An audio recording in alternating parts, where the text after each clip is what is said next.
ইয়া আইয়াতুহান নাফসুল মুতমাইন্নাহ ইরজিই ইলা রাব্বিকি রাযিয়াতাম মারদিয়াহ। হে প্রশান্ত হৃদয়, তুমি সন্তুষ্ট অবস্থায় তোমার প্রতিপালকের নিকটে ফিরে যাও।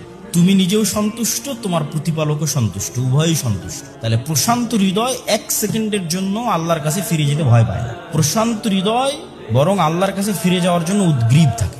মুসলিম উম্মার পরিচয় হচ্ছে তারা মৃত্যুকে ভালোবাসে, তথা সে 24 ঘন্টা প্রস্তুত রেডি, যে তার না দুনিয়ার কোনো মোহমায়া তার অন্তরে আছে, না টাকা পয়সার মোহমায়া, না স্ত্রী পুত্রের ভালোবাসা। সে আল্লাহ সুবহানাহু ওয়া তাআলার ভালোবাসাকে এত প্রাধান্য দেয় যে সে সবসময় মৃত্যুর জন্য প্রস্তুত থাকে। এই জন্য প্রশান্ত হৃদয় মৃত্যুর সময় ছটপট করে না। করোনা ভাইরাসের সময় মেডিকেল এবং ক্লিনিকগুলোতে যেহেতু আমার যাওয়ার সুযোগ হয়েছে, যখন একদম খুব ভয়ঙ্কর সময়, তখন মানুষের বাঁচার জন্য যে ধারণা, মানুষের বাঁচার জন্য যে আবেগ, যে চেষ্টা, যে মানুষের হৃদয়কে অস্থির করে দিত। তা আমি ওই সময় অনেক মানুষের কাছে গিয়ে যখন এই নাসিহাটা করতাম, দেখতাম যে প্রশান্ত হয়ে গেছে হৃদয়। আমি গিয়ে নাসিহা করতাম, দেখেন আজ হোক অথবা কাল হোক আপনাকে মৃত্যুবরণ করাই লাগে। বাঁচার জন্য তো আপনার আত্মীয় স্বজন চেষ্টা করছি, কিন্তু আপনি মৃত্যুর জন্য প্রস্তুতি নেন। আপনি নিজের নাফসকে প্রশান্ত করে ফেলেন যে না, ঠিক আছে, আমাকে মারা যেতেই হবে। এই মনে করে আপনি এখন জিকির, আজকার, তাসবিহ, তাহলিল এবং ইস্তেগফারে ব্যস্ত থাকেন। মৃত্যুটাকে নিশ্চিত জেনে নিয়ে প্রশান্ত হয়ে যান। কেন এই জিনিসটা আমি করোনার সময় আমার দাদির মধ্যে দেখেছি, যে উনি মৃত্যুর জন্য প্রস্তুত ছিলেন, যে ওনাকে বাঁচার জন্য মেডিকেলে নিয়ে যাওয়া হোক, ক্লিনিকে নিয়ে যাওয়া হোক, আইসিইউতে নিয়ে যাওয়া হোক, অক্সিজেন দেওয়া হোক, সব